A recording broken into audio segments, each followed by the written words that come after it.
Paris, as expected, Simona Halep wasn't handed her first Grand Slam title on a silver platter. The Romanian had to withstand the near-perfect performance from US Open champion Sloane Stephens for almost an hour until she saw an opening and slowly started to dismantle the American in the style of a world number one for her 3-6, 6-4, 6-1 victory in the final. Romania's Simona Halep celebrates after winning the final against Sloane Stephens.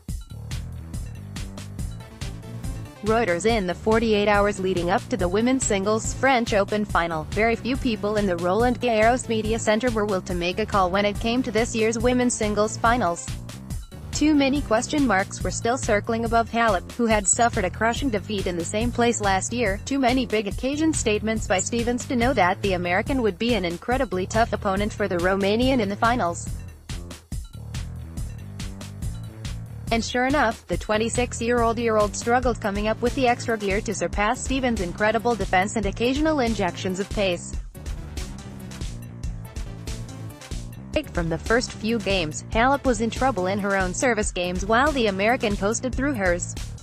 The Romanian was flattening her shots out in a similar manner to the way she did in her semi-final clash, but found not getting past a supremely moving and perfectly measured Stephens.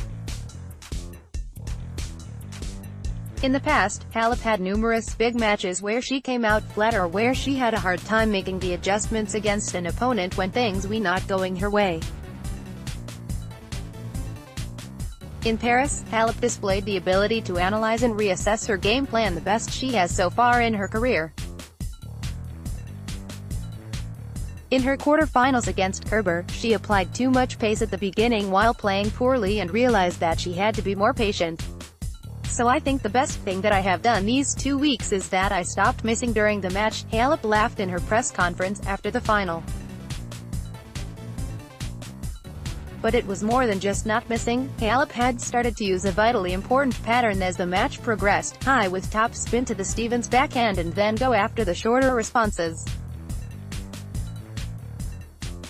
Stephens' ground strokes are incredibly sound and the American played like a wall with intent during the first hour of the match, but the only soft spot off the baseline is her backhand at shoulder height. It's probably the most uncomfortable. A specific shot one can make the 25-year-old hit it in big moments. Halep started exploiting it at 4-4, 30-30 in the second set, as well as at 1-0 in the third set when she had breakpoint to go up to 2-0. Both times she succeeded. As the match progressed, Halep began to understand that Stephens was comfortable soaking up the pace that Halep over-aggressively tried to implement in the rallies. The 26-year-old began to throw in higher balls and get more depth rather than sacrificing placement for pace. At the beginning, I started too strong. I started to hit the ball flat. I had nothing in those balls, and she was just playing very high. The ball was bouncing high. I couldn't make anything from there. And then I said that I have to calm down, just to try to open the court, try to put more balls in. So I was patient, putting the ball higher. And at one point I felt that she started to feel a little bit tired and to miss more. Halep herself analyzed the role reversal that started to occur on the court. Stephens' spellbinding metronomic tennis at the beginning further inhibited Halep from conjuring up much magic, but it probably wasn't until the Romanian not only tactically but also mentally finally let go of the fear of losing.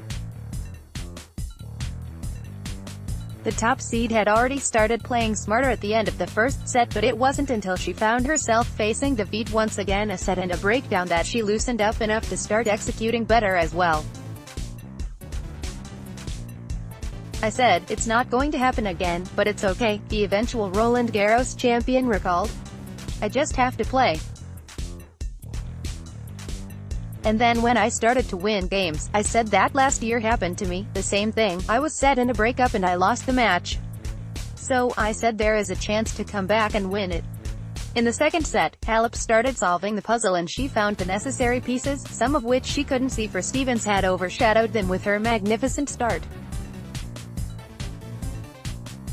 And as the match wore on and Halep's picture became clearer, Stephens became more diffused. Rarely ever is there no, almost, simultaneous cause and effect in tennis, and the fascinating women's singles final in Paris on Saturday was no different, but at the end, the hard lessons Halep learned in the past 12 months culminated in a problem-solving victory that forced her to accept and overcome her fears. And it doesn't hurt that it happened at her favorite tournament either. It's my favorite Grand Slam. I always said that if I'm going to win one, I want it to be here. In the end, it was perhaps Stephens who summarized Halep's most recent career arc best. The gracious American had not only given Halep instructions on how to pose with her trophy, show it to the world, but for very good reasons. She empathized with the Romanian's tough past 12 months. I think she's had a tough journey. I think winning here is very special for her, and I'm glad she finally got her first slam. It's a beautiful thing, very special. No matter how hard the adversity that you go through, there is always light at the end of the tunnel, and I'm glad she finally got her light. Sloane concluded. Updated date, June 11, 2018, 10:11 a.m.